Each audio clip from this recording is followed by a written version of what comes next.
لله نحمده ونستعينه ونستغفره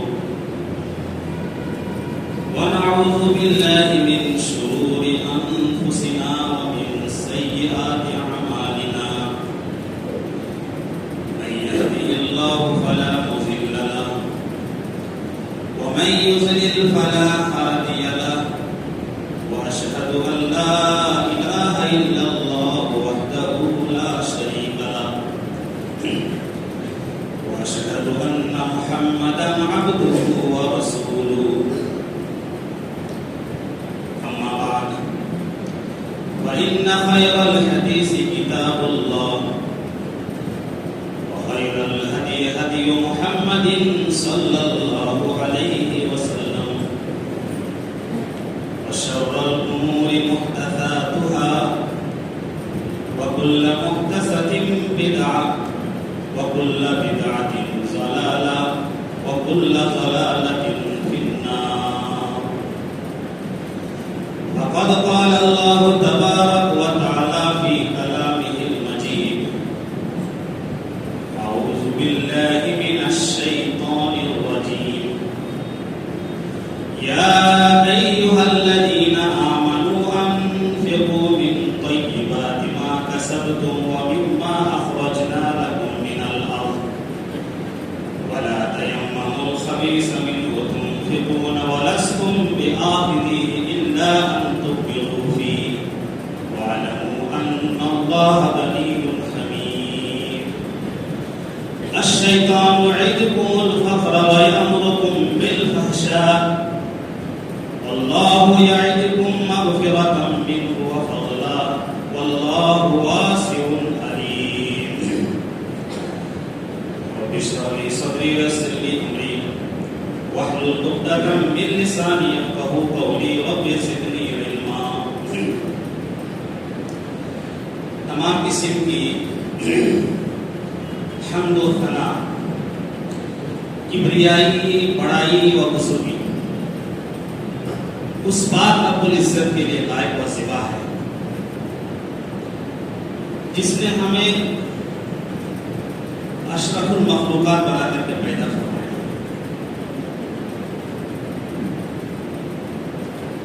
اس بات رب العزت کی جتنی ہی تعریفیں کی جائے کم ہے، جس نے ہمیں ایمان کی دولت سے نوازا. اس بات رب العزت تنے تنہا ہے، اس کا کوئی ساجی نہیں، شریک نہیں، مشیر نہیں، اس کے برابر کوئی نہیں. وہ اپنی حکمت، مرضی و مشیت کے مطابق پوری کائنات کا نظام چلا رہا ہے. وہ وحدہ لا شریک لہ ہے، جس کی حکومت آسمانوں پر، زمین پر، پہاڑوں پر، سمندروں پر،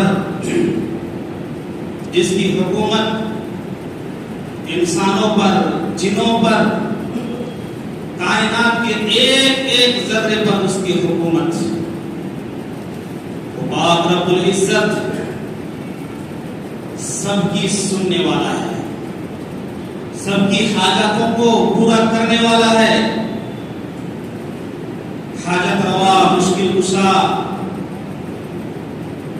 سب کی بگڑیوں کو بنانے والا، روزی دینے والا، کسی کی روزی کو چھیننے والا، تنگ کرنے والا، یہ اسی کے ہاتھ میں ہے. اس کی کائنات میں، اس کی تصرفات میں کسی کو کوئی دخل نہیں. اس کا عظیم احسان و کرم ہم لوگوں پر یہ ہے کہ ہمیں پیدا کرنے کے بعد، زندگی گزارنے کے سامان مہیا کرنے کے بعد ہماری ہدایت کا بندوبست فرمایا، نبیوں کو بھیجا، کتابیں بھیجی، بے شمار نبیوں کو بھیجا، اور آخر میں آخری نبی جناب محمد رسول اللہ صلی اللہ علیہ وسلم کو بھیج کر نبوت کا خاتمہ فرمایا اور فرما دیا گیا کہ اب کوئی نبی آنے والا نہیں ہے، قیامت تک انہی کی شریعت پر عمل کرتے رہنا ہے، قرآن و سنت کے مطابق عمل کرنا ہے۔ میرے پیارے ساتھیوں، آج اس تعلق سے بات کرنی ہے، وہ قرآن کریم کی آیت ہے، جیسا کہ خطبہ مسنونہ کے بعد پڑھی گئی ہے، وہ ہے انفاق فی سبیل اللہ۔ انفاق فی سبیل اللہ کیا ہے؟ انفاق کا مطلب ہوتا ہے خرچ کرنا فی سبیل اللہ، اللہ کی راہ میں۔ یہ بہت ہی اہم چیز ہے۔ عبادات کے ساتھ ساتھ، بندگی کے ساتھ ساتھ اللہ تبارک و تعالیٰ نے اس کی بھی تاکید فرمائی ہے، اور بہت ہی زیادہ تاکید فرمائی ہے۔ آپ کو معلوم ہے کہ انفاق فی سبیل اللہ دو طریقے سے ہوتا ہے۔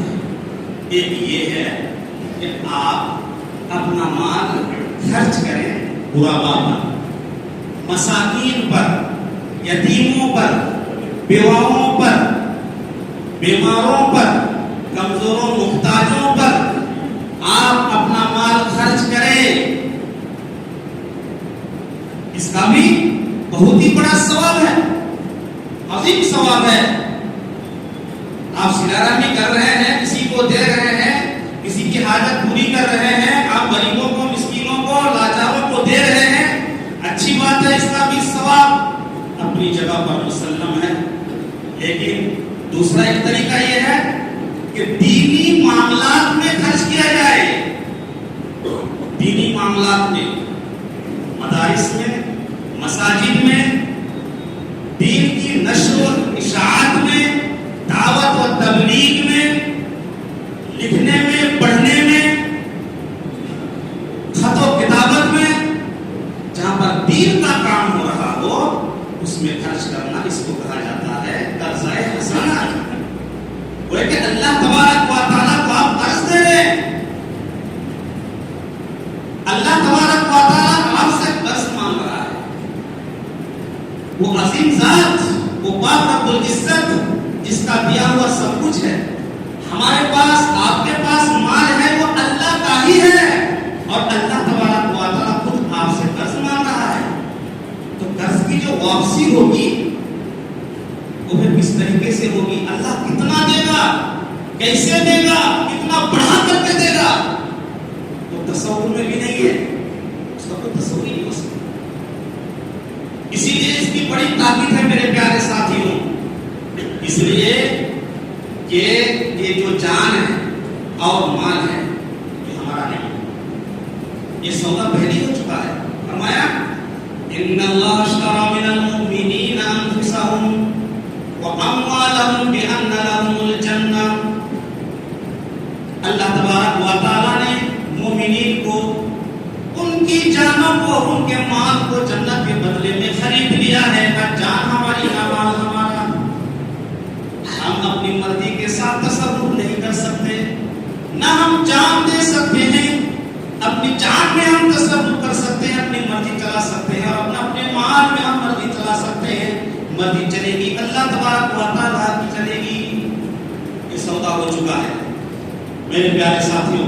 اب اس کی تاکید بہت ہی زیادہ ہے، جیسا کہ قرآن کریم کی آیت پڑھی گئی، یا ایھا الذین آمنوا انفقوا من طیبات ما کسبتم ومما اخرجنا لکم من الارض ولا تیمموا الخبیث منه تنفقون ولستم بآخذه الا ان تغمضوا فیہ۔ یہ ایمان والو، تم پاک مالوں میں سے خرچ کرو جو پاک ہو، صاف ستھرا مال ہو جو تم کماتے ہو،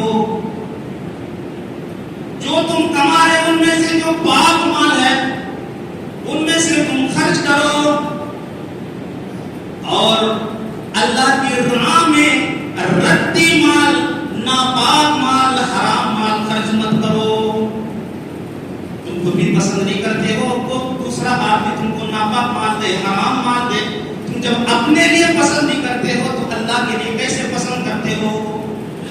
وَلَسْتُمْ بِعَاجِزِينَ أَن تُؤْمِنُوا فِيهِ وَاعْلَمُوا أَنَّ اللَّهَ غَنِيٌّ حَمِيدٌ۔ میرے پیارے ساتھیوں، وہی اللہ تبارک و تعالی ہے جو خوبیوں والا ہے، بے نیاز ہے، غنی ہے۔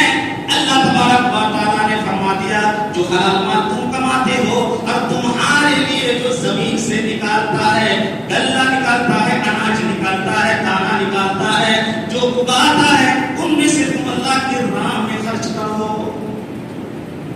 اچھا، انسان اپنے مال خرچ کرنے میں تردد کرتا ہے، طرح طرح کی وسوسے آتے ہیں، اس کو بھی بیان کیا، الشیطان یعدکم الفقر ویأمرکم بالفحشاء۔ شیطان وسوسہ ڈالتا ہے، ڈراتا ہے، تم کو وعدہ کرتا ہے کہ تم اللہ کی راہ میں دو گے تو فقیر ہو جاؤ گے، غریب ہو جاؤ گے۔ دین کے معاملے میں 100 روپیہ کسی سے مانگ کے دیکھو تو چاروں طرف ہاتھ گھمائے، کبھی اس جیب میں ہاتھ ڈالے گا، کبھی اس جیب میں ہاتھ ڈالے گا، جیب کو ٹٹولے گا، کبھی گنے گا، کبھی تجربے پر ہاتھ مارے گا کہ مال کم تو نہیں ہو گیا ہے، 100 روپیہ دے دیا، اللہ کی راہ میں کسی کو دے دیا، وہ فکر مند ہو جاتا ہے کہ کم ہو گیا مال۔ یہ شیطانی وسوسہ ہے، وہ برائیوں کا حکم دیتا ہے، نافرمانی کا حکم دیتا ہے۔ اور اللہ تبارک و تعالیٰ کیا وعدہ کرتا ہے؟ اللہ یعدکم مغفرۃ منہ وفضلا۔ اللہ وعدہ کرتا ہے اپنے فضل کرم سے تم کو زیادہ دیں گے، اپنے فضل سے، اپنے کرم سے تم کو نوازیں گے، مغفرت بھی عطا کریں گے، مغفرت ہم دیں گے، تمہارا تم کو معاف کر دیں گے، اور مال خرچ کر تو تم کو ہم زیادہ دیں گے۔ واللہ واسع علیم، وہ تو وسعت والا ہے، وہ جاننے والا ہے۔ آپ شیطان کی فرما برداری کرنی ہے یا رحمان کی فرما برداری کرنی ہے، یہ انسان کو ڈیسائیڈ کرنا ہے۔ میرے پیارے ساتھیوں، اللہ تبارک و تعالیٰ نے قرآن کریم کے اندر بہت ساری جگہوں پر مال خرچ کرنے کی فضیلت بیان فرمائی اور مال کو روک کے رکھنے پر وعید فرمائی ہے۔ پوری دنیا میں معاملہ چل رہا ہے، کھانے کے لیے، کمانے کے لیے، مال کو اکٹھا کرنے کے لیے، جمع کرنے کے لیے مقابلہ آرائی ہو رہی ہے۔ اسی دھن میں سارے کے سارے لوگ لگے ہوئے ہیں۔ میرے پیارے ساتھیوں، اللہ تبارک و تعالیٰ کا جو وعدہ پورا ہوگا جو اس نے کیا، اور اس کی اہمیت کا پتہ چلے گی جب ہماری آنکھیں بند ہو جائیں گی۔ اللہ کیا فرماتا ہے؟ فرمایا الہاکم التکاثر حتی زرتم المقابر کلا سوف تعلمون۔ یہ لوگوں، تم کو دنیا کی چوکٹ چوبند نے، دنیا کی رنگینی نے اور مال کی کثرت نے، ایک دوسرے پر مقابلہ آرائی نے تم کو ہلاک کر دیا ہے، تم کو برباد کر دیا ہے۔ مال کرتے کرتے، دولت اکٹھی کرتے کرتے تم دنیا سے رخصت ہو گئے، یہاں تک کہ قبرستان تم جا پہنچے۔ حتی زرتم المقابر کلا سوف تعلمون۔ تم کو پتہ چل جائے گا کہ تمہارے ساتھ کیا ہونے والا ہے، ضرور تم کو پتہ چلے گا کہ تمہارے ساتھ کیا ہونے والا ہے۔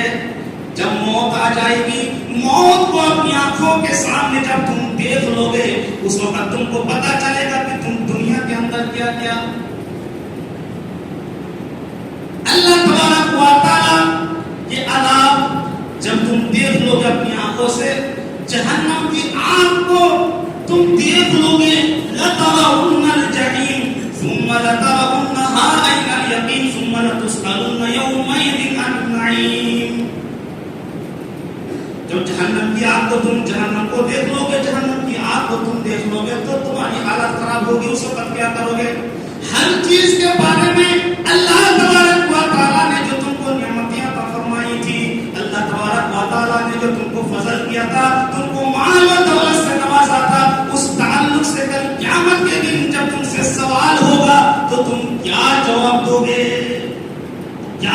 دو گے اس سے پہلے کہ تم اپنے معاملہ درست کر لو. پھر فرمایا وَيْلٌ لِكُلِّ هُمَزَةٍ لُمَزَةٍ، ہلاکت ہو، بربادی ہو، وائل نامی تمہارے لیے جہنم ہو. وائل جہنم بتایا کو کس کو کہتے ہیں؟ ایک جہنم کا نام ہے جس جہنم سے دیگر جہنم دین کے اندر 70 سے زائد مرتبہ بہا مانتے ہیں. دوسرے جہنم اور بہت سارے جہنم ہے، ایک جہنم کا نام ہے وائل، اس سے دین میں 70 سے زائد بہا. اس کی سنگینی کی وجہ سے، اس کی خطرناکی کی وجہ سے، اس کی بھیاناکی کی وجہ سے وہ 70 سے زائد مرتبہ بہا مانتے ہیں دیگر جہنم. وہ جہنم ہے تمہارے لیے. اور کن لوگوں کے لیے اس کی بھی وضاحت اللہ تبارک و تعالیٰ نے فرمائی ہمزۃ لمزہ، عیب کو ٹٹولنے والے، عیب جوئی کرنے والوں کے لیے بربادی ہو، ہلاکت ہو. دوسروں کی برائی کرنے والوں کے لیے، دوسروں کی غیبت کرنے والوں کے لیے ہلاکت اور بربادی ہے. پھر فرمایا الذی جمع مالا وعددا، اور ان کے لیے بھی ہلاکت ہو، بربادی ہے، ویل ہے، جو اپنے مال کو گن گن کر کے رکھتے ہیں، سینچ سینچ کر کے رکھتے ہیں، جمع کر کے رکھتے ہیں. یحسب ان مالہ اخلدا، وہ سمجھ رہے ہیں یہ مال و دولت ہمیشہ بخشے گی اور ہمیشہ میں زندہ رہوں گا، موت نہیں آئے گی، خوشحالی کے ساتھ پوری زندگی میں گزاروں گا. مال کی وجہ سے یہ گمان کر رکھا ہے اللہ لینبذن فی الحطمہ. ہاں ضرور اور عن قریب حطمہ کے اندر ان لوگوں کو ڈال دیا جائے گا جو مال کو اکٹھا کر کے رکھتے ہیں، مال کو سینچ سینچ کر کے رکھتے ہیں. حطمہ کے اندر ان لوگوں کو ڈالا جائے گا. وما ادراک ما الحطمہ، یہ حطمہ کیا چیز ہے؟ وما ادراک ما الحطمہ نار اللہ الموقدہ، آگ ہے بھڑکتی ہوئی جو دلوں تک پہنچنے والی ہے. دلوں کو چیرتے ہوئے، کلیجے کو چیرتے ہوئے وہ آگ اندر تک پہنچ جائے گی. وہاں موت نہیں آئے گی، موت کی انسان تمنا کرے گا. وہ آگ ہے، وہ تو ان کے اندر ڈال دیا جائے گا. التي تطلع على الافئدة انها عليهم موصدة في امد ممددة، اور جہنم کے اندر باندھ کر کے پھینک دیا جائے گا، چاروں طرف سے بند کر دیا جائے گا. جس طریقے سے صندوق ہوتا ہے، بکسا ہوتا ہے، اس طریقے سے چاروں طرف بند کر کے جہنمیوں کو باندھ دیا جائے گا. بڑے بڑے ستونوں کے ساتھ، لوہے کے ستون ہوں گے، ان ستونوں کے ساتھ ان کو باندھ کر کے جہنم حطمہ نامی جہنم کے اندر ان کو ڈالا جائے گا. جن لوگوں کو ان کی صفات بیان فرما دی ہے، ان کی کیفیت بیان فرمائی ہے کہ یہ لوگ چغلی کرنے والے، یہ لوگ غیبت کرنے والے، دوسروں کی ٹوہ میں رہنے والے اور مال کو جمع کرنے والے، ان لوگوں کے لیے وائل ہے اور حطمہ نامی جہنم ہے. میرے پیارے ساتھیوں، یہ تاکید، یہ بھیانکی اور اللہ کی جو وعید ہے کس کے لیے ہے؟ اسی لیے اللہ تبارک و تعالیٰ نے فرمایا سورہ منافقون کے اندر وَأَنفِقُوا مِمَّا رَزَقْنَاكُم مِّن قَبْلِ أَن يَأْتِيَ أَحَدَكُمُ الْمَوْتُ. لوگوں اپنا مال خرچ کرو، جو ہم نے تم کو دیا ہے، تمہارا اپنا مال نہیں ہے، ہم نے دیا تم کو، ان میں سے تم خرچ کرو. یہ تمہارا کمال نہیں ہے. مال آیا، دولت آئی، آپ نے بلڈنگیں بنائی، دکان مکان سب کچھ بنا لیا، یہ تمہارا کمال نہیں ہے. تم کہتے ہو کہ ہم نے محنت کری ہے، ہم نے پیسہ خرچ کیا ہے، جان و مال ہم نے لگا کر کے کمایا، یہ تمہارا کمال نہیں ہے. میں نے تم کو دیا، ان میں سے مانگ رہا ہوں، تم خرچ کرو اس سے پہلے کہ تمہیں موت آئے. جب موت آ جائے گی تو تم کہو گے، کیا کہو گے؟ لولا اخرتنی الی اجل قریب، یا تھوڑی سی مہلت دے دے، زندہ کر دے، تھوڑا سا ٹائم دے دے. فاصدق وأكن من الصالحین، تو مال چھوڑ کر گیا ہوں نا، میں صدقہ کروں گا، ضرور صدقہ کروں گا. اب لوٹا اب میں نے دیکھ لیا ہے، اب پتہ چل گیا ہے، میں نیک بن جاؤں گا. اللہ کہتا ہے نہیں، وَلَن يُؤَخِّرَ اللَّهُ نَفْسًا إِذَا جَاءَ أَجَلُهَا وَاللَّهُ خَبِيرٌ بِمَا تَعْمَلُونَ. وقت نہیں ملے گا، مہلت نہیں ملے گی، ٹائم نہیں ملے گا. سمجھا دیا گیا ہے، تم کو بتایا جا چکا ہے، نبیوں نے بتایا، کتابوں نے بتایا، علماء نے بتایا، پڑھتے تھے، سنتے تھے، سب کچھ جان بوجھ کر کے تم نے یہ کام کیا ہے. اب تم تو جھوٹ بول رہے تبارک و تعالیٰ کا وعدہ ہے، اللہ کا وعدہ بہت ہی سچا ہے۔ سورہ محمد کے اندر کیا فرمایا؟ وَمَن يَبْخَلْ فَإِنَّمَا يَبْخَلُ عَن نَّفْسِهِ۔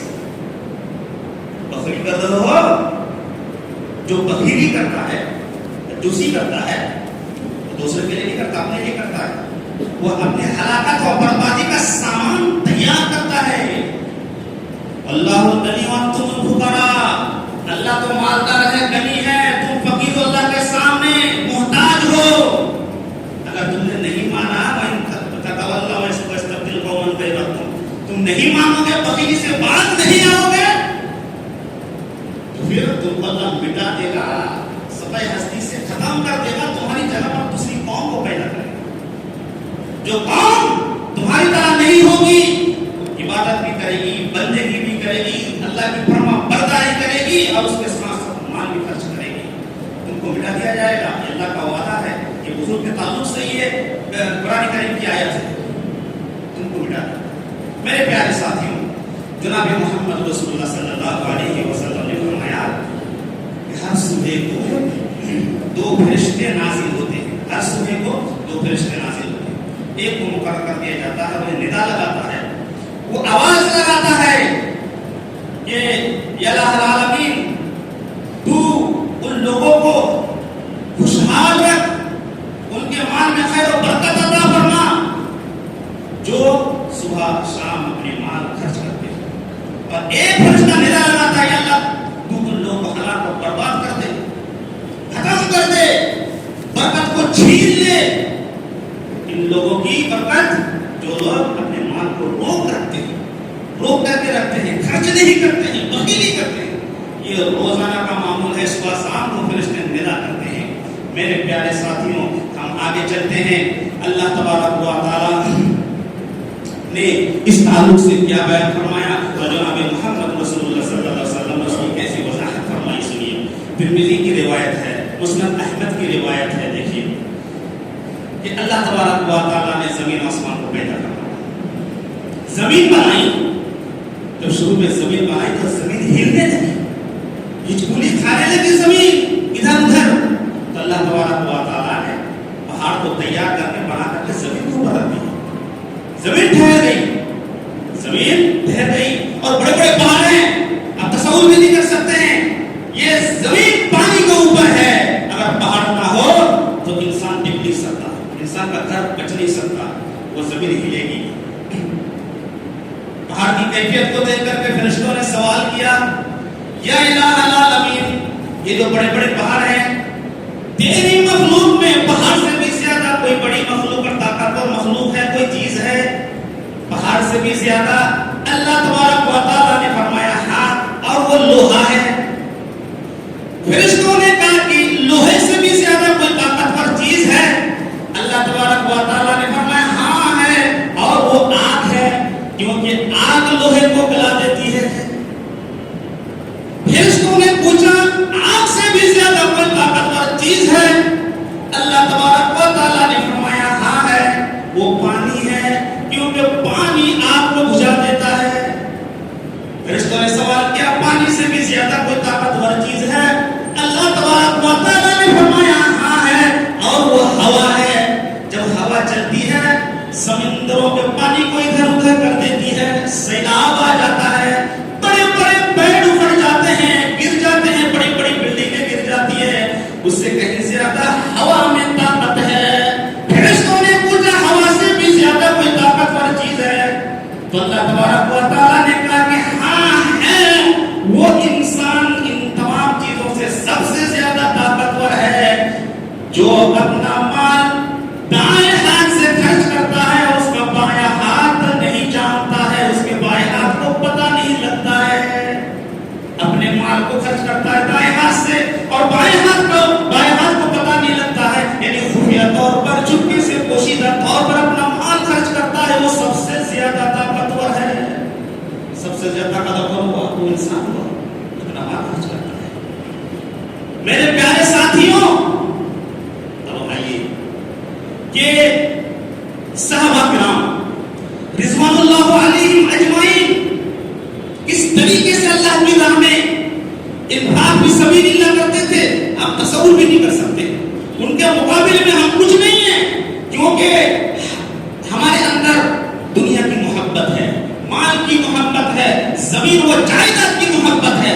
صحابہ کرام کے دلوں کے اندر یہ چیز نہیں تھی. ان کی فکر صرف آخرت تھی کہ آخرت میں کیسے نجات مل جائے، جہنم کی آگ سے کیسے ہم بچ جائیں. ہے کہ کل قیامت کے دن آپ جاؤ گے اللہ کے سامنے کھڑے ہو گے، کوئی بھی انسان کے رائٹ نہیں ہے، کوئی بھی انسان یہ کہہ نہیں سکتا کہ اللہ میں نماز پڑھ کر کے آیا ہوں مجھے جنت چاہیے، میں روزہ رکھ کر کے آیا ہوں مجھے جنت چاہیے، میں حج کر کے آیا ہوں مجھے جنت چاہیے، میں فلاں فلاں کام نیک عمل کر کے آیا ہوں مجھے جنت چاہیے. لیکن جناب محمد رسول اللہ صلی اللہ علیہ وسلم نے فرمایا جو اس دنیا کے اندر جس نے صدقہ کیا، اپنے مال کو خرچ کیا، وہ اللہ تبارک و تعالیٰ کے سامنے کہے گا کہ اللہ میں اس کی سند لے کر کے آیا ہوں، ایک پرچہ لے کر کے آیا ہوں، ثبوت لے کر کے آیا ہوں، ایویڈنس لے کر کے آیا ہوں، میں مال خرچ کر کے آیا ہوں، الصدقۃ برہان، یہ برہان لے کر کے آیا ہوں، اس کے بدلے میں جنت چاہیے. یہ ثبوت ہے، دلیل ہے. برہان کا کیا مطلب؟ برہان لے کر کے جانا پڑے گا. وہ کہہ سکتا ہے یار میں برہان لے کر کے آیا ہوں، جنت کی وجہ سے مال خرچ کر کے جنت کو خریدنے کی میں نے کوشش کی، یہ میرے پاس ثبوت ہے. میرے پیارے ساتھی، حضرت ابوبکر صدیق رضی اللہ تعالیٰ عنہ امیر المومنین ہیں. امیر المومنین ہیں. ان کے دور میں ان کے شام سے ایک آدمی آتا ہے، سیرت عثمان کے اندر یہ واقعہ موجود ہے. وہ آتا ہے اور آ کر کے کہتا ہے 3000 دینار کا میں قرض دار ہوں. پہلے کہا نہیں، پہلے ملاقات کری، لوگوں سے پوچھا امیر المومنین گھر کدھر ہے، بتایا حضرت ابوبکر صدیق رضی اللہ باہر آئے، ملاقات کی کہ ملک شام سے میں پیدل آیا ہوں، آپ سے ملاقات، چلو گھر چلو. گھر لے گئے. دروازہ تو بہت ہی خوبصورت، سوچا کہ دروازہ بہت ہی خوبصورت، تو اندر کیا کنڈیشن نہیں ہوگی، اندر کی کیا حالات. امیر المومنین ہے، دروازہ خوبصورت، اندر گئے، دیکھا کہ گھر کے اندر ایک چارپائی بھی نہیں ہے، چٹائی ہے، وہ پھٹی ہوئی چٹائی ہے. دونوں کو دونوں بیٹھ گئے اور کیا کہنے لگے حضرت ابوبکر صدیق رضی اللہ تعالیٰ عنہ، سناؤ آج 3 دن ہو گئے، آج 3 دن ہو گئے، اناج کا ایک دانہ بھی نصیب نہیں ہوا. 3 دن سے کھجور سے گزارا کر رہا ہے، کھجور کھا رہا ہوں صرف 3 دن سے. اور میں سوچنے لگے میں تو قرض دار ہوں، میں تو کچھ لینے کے لیے آیا تھا، یا تو حالت بڑی خراب ہے، اب کیا کروں، میری تو حالت خراب ہو گئی. میرے پیارے ساتھی سوچا امیر المومنین ہے، گھر کے اندر صرف چٹائی ہے، گھر میں کچھ نہیں ہے، لیکن ہمارا معاملہ کیا پتا ہے، ایک بار اگر عہدہ مل جائے، ایک بار اگر منصب مل جائے، ایک بار اگر کرسی مل جائے، ایک بار اگر عمارت مل جائے، تو پھر پراپرٹیاں بنتی چلی جاتی ہے، پراپرٹیاں بنتی چلی جاتی ہے. بیٹے، پوتے، بڑپوتے، لکڑ پوتے، سکڑ پوتے، ان کے لیے تیار کر کے ہم چلے جاتے ہیں. میرے پیارے ساتھی، میرے مومنین سے سیکھو، حضرت ابوبکر سے سیکھو، وہ بھی امیر المومنین تھے. کہنے لگا میں تو بڑی امید کے ساتھ آپ کے پاس آیا ہوا تھا، میں قرضدار ہوں 3000 دینار کا، اب میں کیا کروں. حضرت ابوبکر صدیق کہنے لگے کوئی بات نہیں ہے، تمہاری امید پوری ہو جائے گی، جاؤ چلے جاؤ حضرت عثمان رضی اللہ تعالیٰ عنہ کے پاس چلے جاؤ.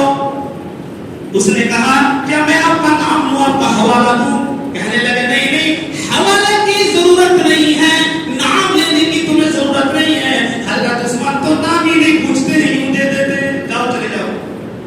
پہنچ گئے، دروازہ کھٹکھٹایا، حضرت عثمان رضی اللہ تعالیٰ عنہ کے گھر میں کان لگایا، گھر کے اندر شور غل ہو رہا ہے. حضرت عثمان اپنے بچوں کو ڈانٹ رہے ہیں کہ یہ میرے بچوں ذرا خرچہ کم کر لو، دودھ بھی پیتے ہو، دودھ کے ساتھ شہد بھی ملاتے ہو، ایک چیز کر لو، خرچہ بہت تم لوگ کر رہے ہو. حضرت عثمان اپنے بچوں کو، اپنی اولاد کو ڈانٹ رہے ہیں. یہ آدمی کی حالت خراب، میں تو ان کے پاس آیا تھا تعاون کے لیے، مدد کے لیے، یہاں تو شہد اور دودھ کے اوپر لڑائی ہو رہی ہے، یہ کیسے دے دیں گے ہم کو؟ نہیں دے سکتے. آئے باہر آئے حضرت عثمان رضی اللہ تعالیٰ، کیا بات ہے، السلام علیکم. وعلیکم السلام. میں آیا ہوں ملک شام